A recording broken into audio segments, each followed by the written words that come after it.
Time and time again, we've seen ourselves on the water for our hunt, hook, and cooks, but this time we get to be off the water and talk more about a severe topic about boater safety. And joining me right now is Sarah Reynolds, the PR for Charleston County Parks. Just kind of tell me, when we talk about boater safety, there's so many things to go through, but what are really the most important? Really, right off the bat, I do want to say Charleston County Parks, so we maintain 19 public boat landings. They're very popular waterway access points, and we ask that anyone who comes out here, make sure you familiarize yourself with all DNR regulations. You can look those up on the Department of Natural Resource website. So be sure you familiarize yourself with those before you come out. And then also there's a variety of other tips that we offer to help make the experience better for other boaters as well as the wildlife out here. So for example, make sure you have everything you need in advance for a great day out on the water. Make sure you have everything before you get to the boat landing. Also make sure your fuel levels, to check your fuel levels before you get here. To be aware of our pack it in, pack it out rule here at the boat landings. That's a really important one.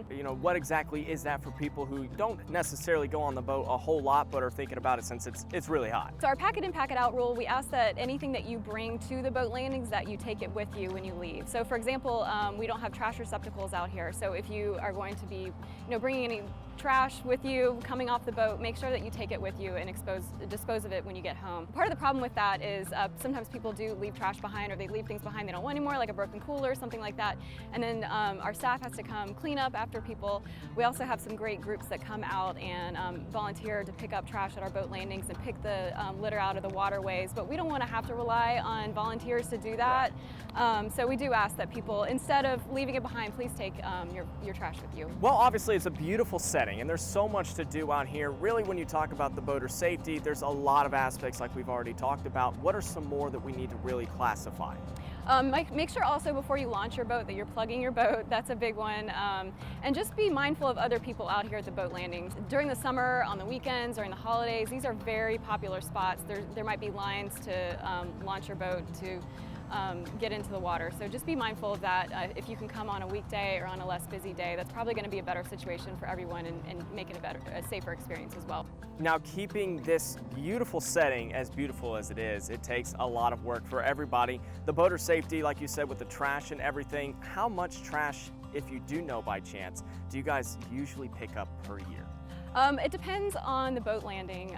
Some boat landings are more heavily used than other boat landings. We're here at Wapukut. This is one where people sometimes dispose of their trash pretty frequently. But we are so fortunate to have a sponsorship program, like I mentioned, where groups come out and pick up the trash. Our staff also comes out and tries to keep them clean as much as we can. And this particular boat landing, actually the South Carolina Aquarium, they are the adopters of this boat landing, and they come out and pick up trash and other things out of the waterways out here. So we're very grateful to all of our help and to the South Carolina Aquarium as well. So you guys have a lot of different boat landings, obviously not just here. How many and where? Charleston County Parks maintains 19 public boat landings here in Charleston County, and they're all different sizes. They all go off different waterway points. So if you want to maybe find one that's closer to you, that's maybe a little less used, you can go to our website. It's charlestoncountyparks.com. We have a list of all our boat landings there, as well as like what type of boat might be best for each landing, and we have a variety of other tips and rules and things like that on our website as well. Now, let's say something happens and it's very unfortunate, the boat stalls or somebody's in need of an emergency. Are there any phone numbers that they can call to make sure that they can get some help? Obviously, just call 911 if you find yourself in an emergency on the water. DNR as well can assist with that. You can come out here a lot, but can you come year-round? Is there any kind of time or date that they're not allowed to be out here boating?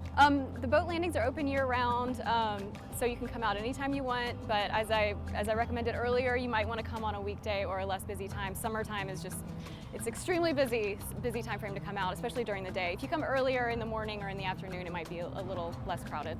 Well, thank you so much. That is very informative and hopefully will help anybody that is in need or has any questions. And if you have any more, you can visit their website at charlestoncountyparks.com.